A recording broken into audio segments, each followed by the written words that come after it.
Welcome to Nothing But the Truth. I'm Trudy Stern.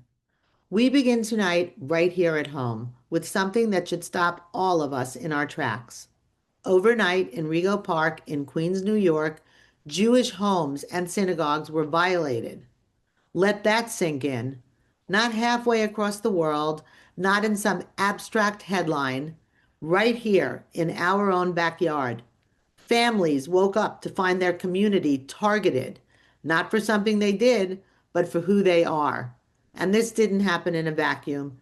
It comes at a time when rhetoric has escalated, when the lines of what is acceptable to say and do have been steadily eroding. When public voices, political movements, and cultural pressure points are shaping an environment where anti-Semitism is not just resurfacing, but in some cases being excused or ignored. So the question tonight is not just what happened in Rego Park, Queens, bigger than that. What kind of environment are we living in right now? And more importantly, what is being done to protect the Jewish community as these threats become more frequent, more visible, and more personal? Because this is no longer theoretical.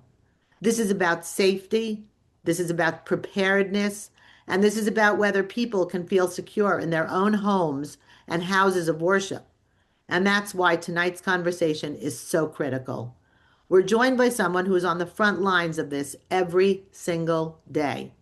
Mitchell Silber is someone who has spent his career at the highest levels of intelligence and counterterrorism and is now on the front lines protecting Jewish communities here at home. He is the CEO of the Community Security Initiative, working every day to safeguard Jewish institutions across New York. Before that, he served as Director of Intelligence Analysis at the NYPD, where he was a principal advisor to the Deputy Commissioner of Intelligence, helping shape counterterrorism policy and analyze emerging threats at a time when New York was ground zero for understanding how these threats evolve. He has also spent years teaching and mentoring future leaders as a longtime lecturer at Columbia University School of International and Public Affairs, and his expertise is recognized globally as a lifetime member of the Council on Foreign Relations. Mitchell has briefed the White House, the CIA, and the FBI. He has testified before Congress, and he is the author of two books examining the very threats we are now seeing unfold in real time. In other words, when it comes to understanding what we are facing at this moment, there are very few people more qualified to guide this conversation. Welcome to Nothing But the Truth, Mitchell Silber. We're so happy to hear from you and hear about this very, very troubling topic. Thanks so much, Trudy. Appreciate the invitation. Well, we are really eager to hear from you about this situation that is really very concerning to all of us. So let's just start at the very beginning. What is this foundation? For people who may not be familiar with the Community Security Initiative, why was it created in the first place, and what role is it playing right now in protecting Jewish communities? Sure. Well, the Community Security Initiative, we're now in our seventh year, and this is an intelligence-led organization that seeks to detect and disrupt and protect against threats against the Jewish community before they arrive. And we do this locally in the New York area, we do this nationally, and we do this internationally. And this is something that the Jewish community in New York created after a series of deadly attacks around the United States during 2018 and 2019, beginning with the Tree of Life attack in Pittsburgh, and then subsequently three more deadly attacks in Poway, California, in Jersey City, and in Muncie, New York, that left 15 American Jews dead over the course of 14 months. And at that point, the UJA Federation in New York, the leading Jewish organization, as well as the JCRC of New York, decided to create an organization just devoted to protecting the Jewish community here, which actually represents about 25% of the American Jewish population. So you're based in New York. New York is home base, but because threats don't stay in one particular region, and because of some of the gaps in the system, we have now expanded nationally and even internationally. So what has been your finding as to what is spurring on this rage of anti-Semitism? Well, it's a perfect storm. We're kind of dealing with everything, everywhere, all at once. Everything from white supremacists to far left Free Palestine extremists to Iranian government-led threats, Hezbollah-inspired, ISIS and Islamist-inspired threats, even something called Black Hebrew Israelites. So lots of different threats coming out the Jewish community from many different directions. The head of Scotland Yard was speaking this weekend about what the British Jewish population is facing, and he called it a ghastly Venn diagram, where you can imagine the only thing that all these groups have in common is their hatred and the threat to the Jewish community that they currently present. So you started your group was not group, but the Community Security Initiative was started in 2018, you said? We started in 2020 as a result of these attacks in 2018 and 2019. Before that, the Jewish community in New York didn't have a particular security program. So it's really eye-opening and remarkable because we all think of 10/7/2023 as the real moment when anti-Semitism has skyrocketed and really was, the gate was opened and, it really began to mushroom at that point. Right. But obviously, that's not the case. So, could you walk us through what had taken place before and why on 10/7 it seemed like the floodgates had opened? Right. Well, it only got worse in the aftermath of 10/7 for people looking for an excuse to target Jews. Now you could point at Israel's reaction to an attack that happened against them, and that really mobilized actors that to some degree may have been relatively quiet at that point on the Islamist side of the spectrum. We knew we had white supremacist threats from what happened at Tree of Life. But some of these other threats had been lying dormant. But as they say, anti-Semitism is kind of a light sleeper. And unfortunately, it reawakened in the post-COVID years when people are looking to explain the unexplainable, a killer virus. And it really only, got worse from that point forward. So, I had heard you speak and describe what you called six different vectors of threat, and Right, that you had said that all of them were interconnected, working together with anti-Semitism as the common thread. Can you right. break it down? Can you describe who the six vectors are and how are they intertwined? Sure. White supremacist, neo-Nazi type of threat, we're all kind of familiar with that. And that's what was deadly at the Tree of Life and at Poway in California. This fringe group called Black Hebrew Israelites who believe that they're the chosen people and the Jews are the imposter and have taken their birthright. They were responsible, that group, that ideology per se, for deadly attacks in Jersey City at the end of 2019, as well as up in Muncie, New York. That ideology was prevalent. And then, of course, Islamist type ideology. You can think of Al Qaeda, you can think of ISIS wannabes. And here in New York, we had a plot about 18 months ago launched by an individual who's up in Canada seeking to attack 770 Eastern Parkway. And if you know the Chabad movement, that's where their headquarters is. And, this was an ISIS wannabe type plot. Then, of course, we've got, the type of deadly attacks that we saw in Washington, D.C. this past spring at the Jewish Museum that left two Israeli embassy staffers dead. And that was really far left wing, what I call free Palestine terrorism. And in the United States, we really hadn't seen much left-wing terrorism since the 70s. So that was something, really new. Maybe the attack against the United Healthcare CEO by Mangione was kind of in a similar vein, but that's a rising phenomena. And then since the war broke out between the United States and Israel against Iran, two more vectors. One, government of Iran itself, who have been using cutouts to attack Jewish targets all throughout the West. And that is definitely a threat here in the United States. And then last but not least, Hezbollah and Hezbollah inspired.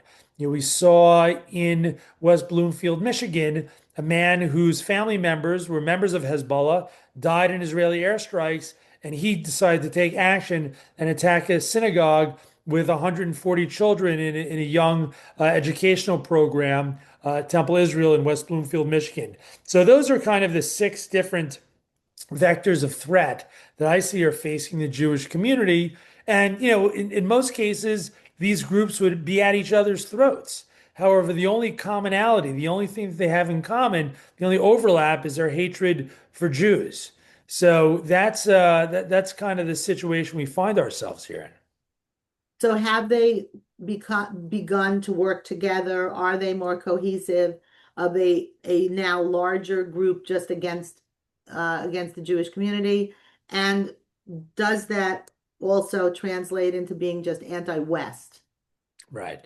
So they haven't actually worked together operationally, but you wouldn't have expected to have seen it that white supremacists were applauding Hamas after 10/7, because white supremacists, are generally anti-Muslim. So here they were online on social media, really applauding the efforts of the slaughter that Hamas committed, on 10/7. So it's really more support. We haven't seen them work together operationally, but I think that's one of the things that we have to keep our eye out. It certainly wouldn't be a stretch to see some type of coordination amongst these groups of Jews with a target. And do you think that that is a smoke screen for anti-West values also? Because some of those groups, like white supremacists, I would think are not anti-West. Right. However, Iran, Hezbollah, the Free Palestine movement, these are all anti-West. Absolutely. Yeah, I think you could definitely put them in that, broader category.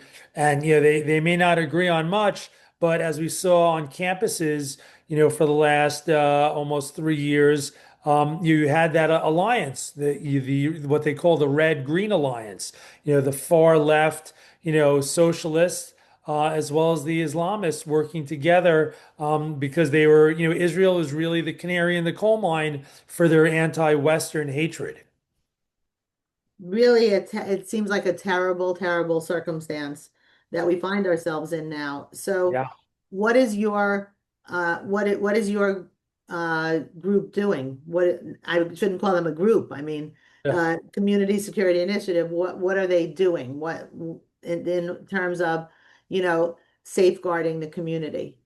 Sure. So, we've got a team of 10 security directors who are focused on particular regions in the greater New York area. We've got a campus security director, a summer camp security director, and they're focusing on the physical security of synagogues, of schools, of JCCs, of camps, of Hillel houses, of Chabad houses, and they're out in the field looking at, the doors, the windows, any vulnerabilities, where the cameras are, should there be guards there, and we're giving advice to these locations to better safeguard themselves. So that's one part of our team. They're running drills, active threat training. They're responding when there's an incident. You mentioned those swastikas in Rego Park today. So our Queens Regional Security Director immediately headed out to that location, the two locations, and is meeting with NYPD and is meeting with local elected officials, to try and coordinate the response and see if we can be helpful from an investigative standpoint. And then there's our intelligence desk, and they are both doing research, as well as looking for threats online before they show up in the real world. And when we find those, we pass them to law enforcement. It could be local, it could be national, it could be international. And last year we found 221 threats to life, meaning we thought that the threat was so serious that we believed that it could be life-threatening. And at least in 5 cases, that led to arrests in the United States and overseas. So unfortunately, there are these threats out there, but our team was able to detect some of them. And their mantra is detect it, investigate it, and disrupt it. So if you're a synagogue or a school in the tri-state area or anywhere in the country for that matter, do they reach out to you and to Community Security Initiative and ask to come into our facility and evaluate, or do you randomly choose those locations to go to? No, no, there's nothing random about it, but we have a certain geographic footprint. So for us, New York's our home base. Any Jewish institution between Albany and Montauk and Southwest Connecticut, but other geographies have programs that are like ours, calibrated to the size of their city and their Jewish population. So Washington, D.C. has a program. Boston has a program, Miami has a program, New Jersey has a few different programs. So, depending on where you are in the country, Los Angeles, there are different Jewish security programs that are kind of your umbrella. And then there's a national organization that tries to fill in the gaps where there's not coverage. So you are running that security group in this geographic location. So Right. how would a synagogue or school uh, avail themselves of your services? Do you reach out to them? Do they reach out to you? Yeah, they generally reach out to us. They can, basically send in a request. We would like to have active threat training at our synagogue or school, run, hide, fight, and then we'll schedule with them. We'd like to have you come and do an assessment, the physical security of our location, so that we can apply for a federal grant or a state hate crimes grant. Or we may reach out to someone based on where they are, in our region and suggest, it's been 2.5 years, we should do another assessment of your location. So it kind of goes both ways. Either we can receive the request or we can go out to the field and solicit it. So how does an entity make a request? Because I think there's a lot of people listening to this Yeah. that might be, members of school boards or synagogue boards and, might feel that that would be a great thing to do. Right. Yeah. So, for us in New York, it's csiny.org. They literally go to their website and it's called a service request. And then, if depending on if you're in a different geography, the Greater Washington, D.C. Federation, they have their own capability to do this. In Miami, they have a capability. In Detroit, in Los Angeles, so on and so forth.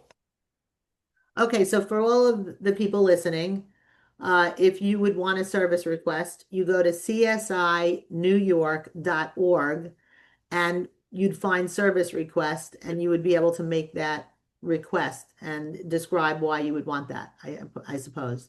Yeah, yeah, exactly. Well, you don't even have to say why. We know why. So it's just a question of making the request. And this is not for private people's homes. This is for No, public this entities. is institutions. I kind of say this is, we're kind of in the B2B business. So we're working with schools, synagogues, JCCs, camps, museums, so on and so forth. Okay, I think this is valuable information. So for everybody listening, once again, that's csinewyork.org. If you are a member of a synagogue or a member of a JCC, on the board of that or of a school, you might want to ask whether or not the school has, or and public entity, the shul, the synagogue, the school has had any sort of service evaluation, Yeah, and might want to put in that request. This is so valuable. absolutely. So, Mitchell, what are you seeing right now on the ground here in New York? How, like what is really going on in New York? Look, in New York, we unfortunately are seeing anti-Semitism at record numbers from an aggregate. And I think, what's probably more disturbing than just the absolute number is the fact that in New York City and NYPD tracks the data of all the hate crimes in the city, more than 50%, approximately 55%, are against the Jewish community. And what percentage of the New York City population is the Jewish population represent? About 12%. So how is it that 12% of the population is on the receiving end of 55% of the hate crimes? And it's an embarrassment in New York City. This is not Europe.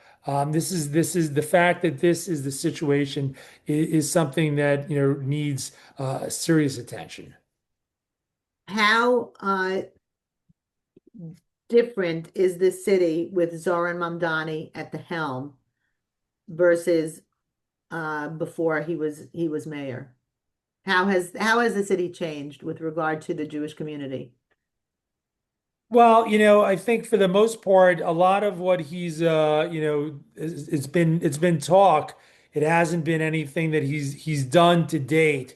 Um, there are a lot of his policy prescriptions that he has talked about, but actually the implementation hasn't been there. He has talked about cutting overtime. He's talked about taking powers away from the police commissioner. He's talked about, doing things like canceling the strategic response group. And we're waiting to see, how long does it take for him to get his sea legs to implement some of these policies that he's discussed? Fortunately, so far he hasn't done it. But hey, we're only about 4 months into this mayoralship. And I think he's one thing he's demonstrated. He's not someone who's more practical. He's ideological. I, so you do not feel that there have been an increase in anti-Semitic incidences since he has taken over as mayor? And I No, would ask that, yeah, and I we would I would ask that as whether or not these criminals, if you will, would feel that they wouldn't be prosecuted, that there would no action would be taken against them. They feel emboldened to do that. So do you find that that's the case? Well, to date, none of the laws have changed in terms of the prosecution of hate crimes. So we're really in the same situation that we were, at the end of the Eric Adams administration. Now, does it feel like it's a more permissive environment? It may feel that way, but, actually anti-Semitic hate crimes down, slightly, from last year, but we'll see. Again, it's only the first few months of his administration. Well, there has to be a want to call something a hate crime. Like we have seen that over 10/7, that there were obvious hate crimes that were not called out as hate crimes. Right. Like that individual who was at a rally, the Jewish guy was hit over the head with a megaphone, and definitely it was a hate crime. He was killed, and they would not call that out as a hate crime. So Right. do you Right. feel that there would be a reluctance for that? Well, luckily in New York, it's the police that make that determination. And, the police are pretty objective about that. It has to meet certain criteria. We know the people who are running the hate crimes task force, and there's a lot of integrity there. They're calling balls and strikes as they see them. Okay, well, I'm glad to hear that. That's an Yeah. optimistic note here. So I want to take you back to the aftermath of the Pittsburgh synagogue shooting. And what did that moment teach us? How did it change the way organizations like yours prepare for and respond to threats today? Sorry, in terms of how we respond. I had heard you speak Yeah. about that and how you felt that it was kind of a watershed moment in, a way that we really opened our eyes and weren't really prepared. Yeah, listen, I think that this is something that no one could have believed anti-Semitism has come back the way it has, in this post 10/7 environment. And, the amazing element of this is that whether you're in London or New York or Toronto or Melbourne, we're all seeing the same phenomena. I mean, I was on the phone on a Zoom this morning with my counterpart in Toronto, texting with my counterpart in London, and we're all on the receiving end of this same phenomena, and coming from a multitude of directions. And we're swamped. It's like the scene in Jaws where Roy Scheider finally sees the shark and says, "You know what? We're going to need a bigger boat." And no matter how much bigger our boat keeps getting, we started with 6 people, now we're up to 26 on our team here. It just doesn't feel like it's enough. And this is all under the auspices of the UJA. Yeah, UJA is our primary federation here in New York, and they, primary funder of CSI. And do you anticipate having to hire more people? I do, yes. I mean, we're already in the process, as part of our effort to detect threats before they show up in New York, we're hiring threat intelligence analysts and deploying them to other cities around the country. So we've already deployed one to Milwaukee, one to St. Louis, one to cover the Bay Area, and we have another 3 that we're deploying to other key cities around the country because we want to have tripwires out there, early warning radar. It might be someone from Utah who decides to come and attack Central Synagogue. And how might we detect that person if some of the other national organizations, haven't shown a great track record in doing that? So, in order to protect New York, we've kind of had to push out the concentric circles that we use to protect ourselves. And it shouldn't sound that different. It's kind of akin to when NYPD put liaison officers in Amman and Tel Aviv and London and Paris, and Singapore, all with an idea on let's detect the threat before it comes to New York. So basically, you are working alongside law enforcement and helping them uh, with the Jewish, with protection of the Jewish community. You're not Yeah. actually doing the security itself, though. Well, from time to time, we will organize the security after the attack in Michigan. We helped organize a guard surge of armed guards to about 125 locations in Greater New York that didn't have sufficient guards at their locations. So we funded that via some of our philanthropists, via UJA Federation, and the idea was get people with weapons out there to protect our Jewish institutions during this very sensitive time period. So you give very, very important suggestions. Yeah, Um, and funding, and we and funded. help and help implement them, though, not just give Exactly. a suggestion, Right. which is really critical. So, but people listening right now who are very concerned and who want to help and want to protect their families and their communities, what can they actually do? Look, obviously philanthropy is key, getting involved politically, more and more, we want to try and defeat those who are anti-Semitic and anti-Israel at more local races. So, it's easier to defeat an AOC when they're, in a city council or a local, state assembly person than when they're a congressperson. So there are, groups like that sprouting up. New York Solidarity Network in New York is one of those groups. That's another way to get involved. CSS, the Community Security Service, they're Jewish volunteers who will stand a shift in front of a synagogue on Shabbat, and they're trained to detect threats. That's another way to get involved. So there are lots of different ways to get involved.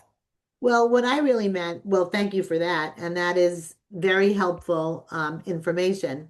And we have had on this show lots of members who are running for those city council roles and state assembly roles that we are hoping that our listeners are going out and not only voting for them, but taking up their charge and really helping them to succeed.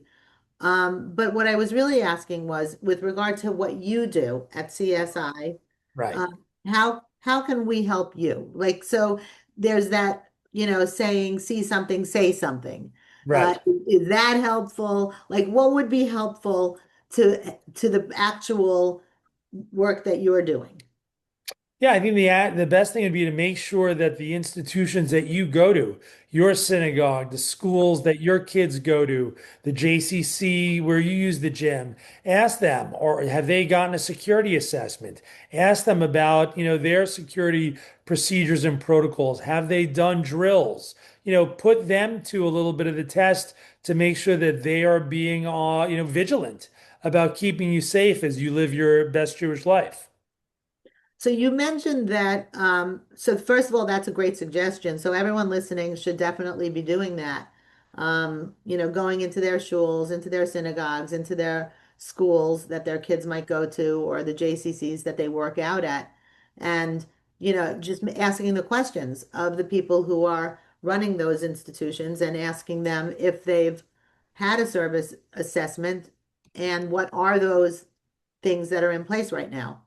Yeah. Um, is it your suggestion that that all of these institutions have armed guards? Because I believe at my own synagogue, we don't have an armed guard, we have an unarmed guard.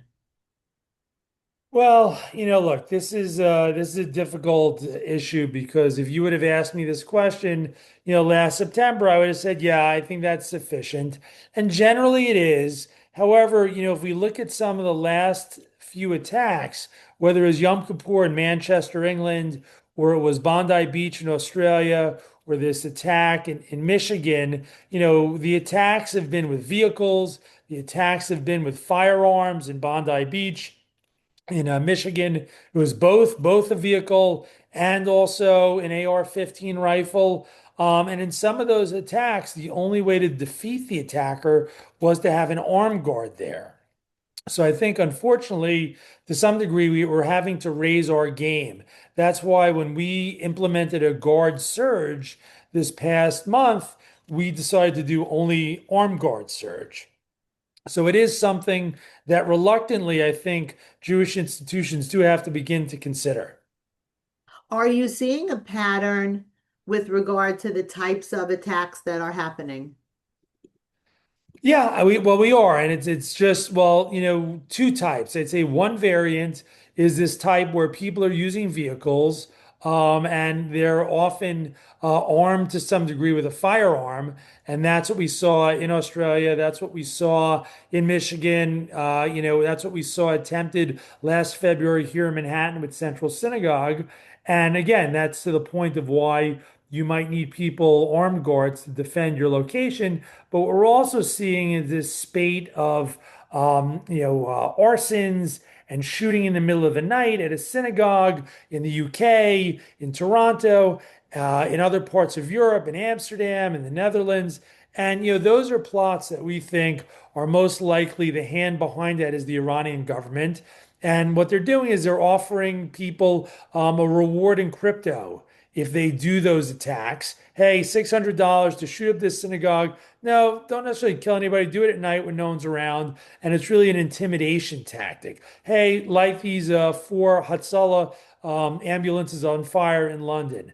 So there's those type of, events that are made to intimidate the community and are not meant to be deadly by design. So I think we're seeing these two different types of variants here. How do you protect against that? It's tough to do it because, I mean, the good news is that at the end of the day, it's probably more vandalism than anything else. Although extreme vandalism, that you need to have a robust camera system. In Toronto, there's been an arrest recently of one suspect, and there was someone who came at night with a hood, and it was tough to detect who they were. So CCTV cameras, artificial intelligence, some of those tools are what are needed for that. That is a great suggestion. So cameras, that is something that could really make a difference. I think probably if there are cameras all over the place, the vandals might not feel so comfortable to do what they're doing. Right, exactly. So that is a good suggestion. So we have now see something, say something. We Right. have put cameras up. How about well lighting? Is that, well lit? Is that helpful? Yeah, it could be a deterrent. Someone who's trying to lurk around and sneak and do this and not get caught. They prefer to do it in the dark. Okay, so these are some very good suggestions that our listeners can implement.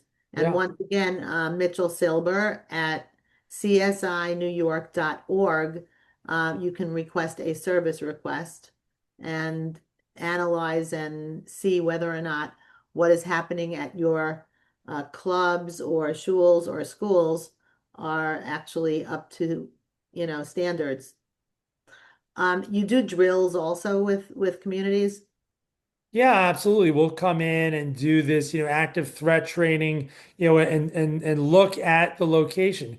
Where might one hide if there was a threat and walk through where are some of the escape routes.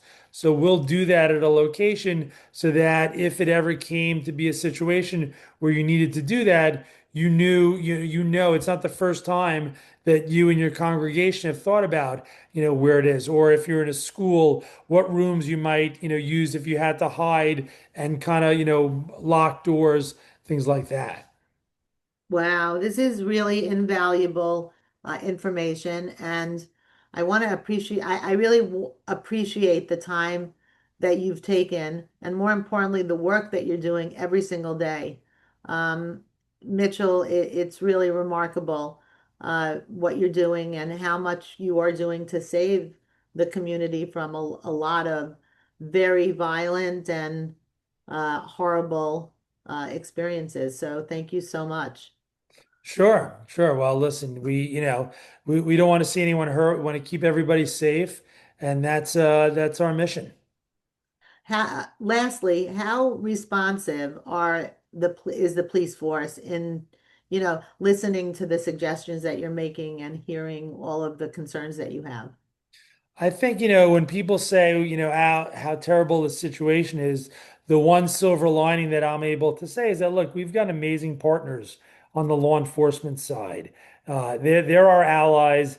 They don't like these threats either. They're opposed to these violent anti-Western ideologies, and they're in our corner. And that makes all the difference in the world. That's really good to hear. Thank you so much for doing what you do and really from giving us the tools that we can actually help you do your job and safeguard the community. I think really what comes through from this conversation is that these are not theoretical issues anymore. It's happening here, it's evolving, and it's something that requires real awareness and real action. Yeah, absolutely. At the same time, it's also clear that there are people like you and your team who are thinking about this and preparing for it and working to keep communities safe in a very real and practical way. So thank you so much, Mitchell, for not only helping us understand it, but for everything that you're doing each and every day behind the scenes. Well, I appreciate it. And Trudy, thanks so much for having me on. I really appreciate this opportunity and love the show. So hopefully we'll talk soon again. I hope so. As things unfold, and if you have more things to share with us, we would love to have you back. All right, Um, great. So once again, this has been uh, our very, very important conversation with Mitchell Silber of CSI. And I urge everyone to go to csinewyork.org and see what they do and if they can help your entity in any way to be, more safe and help our community, then absolutely avail yourself of that. And if you can help them in any way, of course, do that. So, to our listeners, thank you so much for joining us tonight. This has been Nothing But the Truth with Trudy Stern. You can catch us every Thursday at 9:30 p.m. on the radio. But if you missed any part of this show or you want to listen to any of our past episodes, you can find Nothing But the Truth wherever you get your podcasts. Until next time, stay strong, stay informed, and keep seeking nothing but the truth.